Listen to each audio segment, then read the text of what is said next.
We're at the beginning of a really large program, which I've just outlined.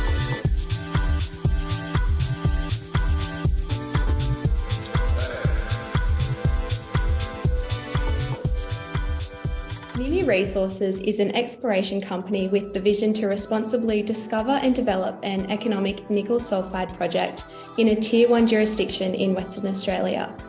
In mid-February, the company raised $3.2 million via a share placement, announcing the funding would be used for ongoing exploration for rare earth elements, lithium and nickel deposits at its Mons Project. Today I'm joined by Nimy Resources founder and executive director Luke Hampson, who will provide shareholders with an operational update on the drilling and EM surveys at the Mons Project. Luke, it's great to see you. This week you provided an operational update at Nimy's Mons Project. Can you tell shareholders a bit more about what's happening at the project? Yeah, thanks, Isabella. It's good to be with you. It was a fairly detailed announcement, if you like, operational update. And the reason for that, obviously, is there's a lot going on. So we've got three main activities there at the moment, moving loop over existing anomalies that we've found, just to sharpen those up a little bit prior to drilling. There's moving loop going over some others that were as a result of soil anomalies that we found with favourable geophysics underneath. And people can refer back to previous announcements to see the context around that. In terms of the VTEM, or the aerial electromagnetic surveys, we completed a large amount of that. It was 75% complete at the time of 1,500 odd linear kilometres, so a very large survey. Obviously, that's progressed since then, and we've also added Block 6, which we alluded to within the announcement. And then we've got the drilling. Obviously, we started drilling at the carbonatite prospect. We drilled 5 of the 6 initial holes, planned for 20. And then also at the east line, we've drilled, I think, 7 of 9. Again, there's about 20 holes in that, or 18 holes, sorry. And then we move on to the other 7 prospects that have been identified. So we're drilling essentially from the north, travelling southward and picking up each prospect as we go through. The complication there is that we're doing moving loop over some of the ones that had plates modelled.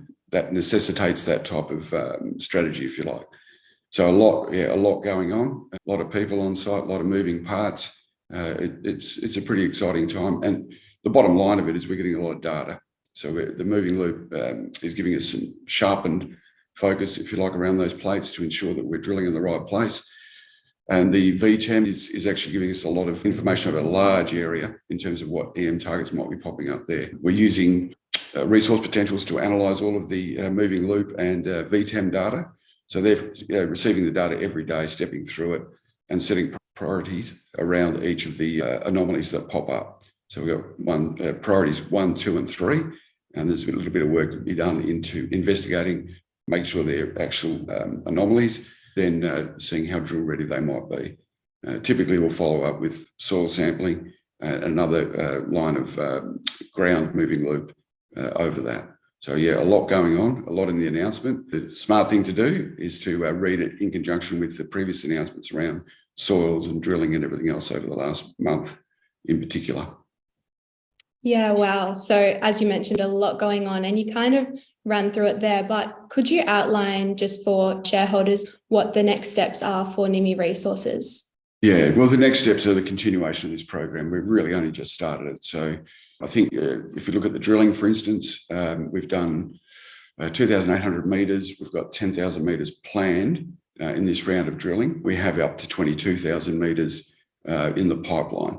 So we're at the start of the drilling, if you like. Then if you look at the VTEM, or the airborne, that should be finished, I think, end of next week, Block 6, and that'll complete that large area.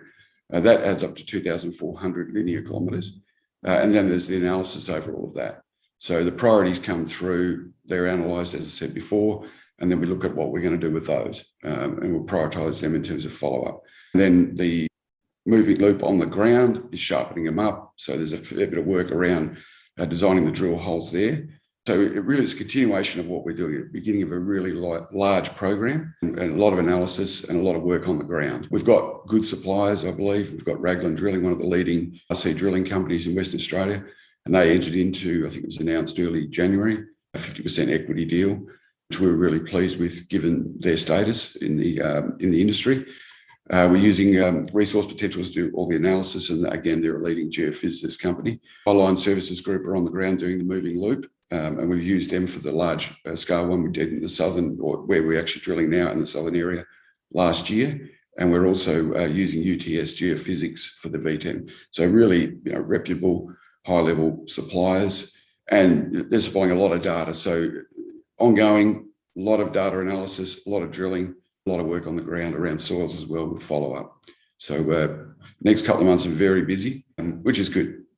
We've set ourselves up for that with solid work last year, and we're really casting the net over and starting to get more specific around our targeting and give ourselves a better chance of success here. Again, we're dealing with an 80-kilometre, previously really unexplored greenstone belt, which we've proven last year there's a high nickel content there. So it's a lot of work, and this is the best way of zeroing in on where the priority areas that give us the best chances of success are. So in answer, we're at the beginning of a really large program, which I've just outlined. It's so exciting, Luke. We're all looking forward to what's to come for Nimy Resources. Thank you so much for your time today, and we're all on the edge of our seats waiting for what's next. Thank you, Isabella.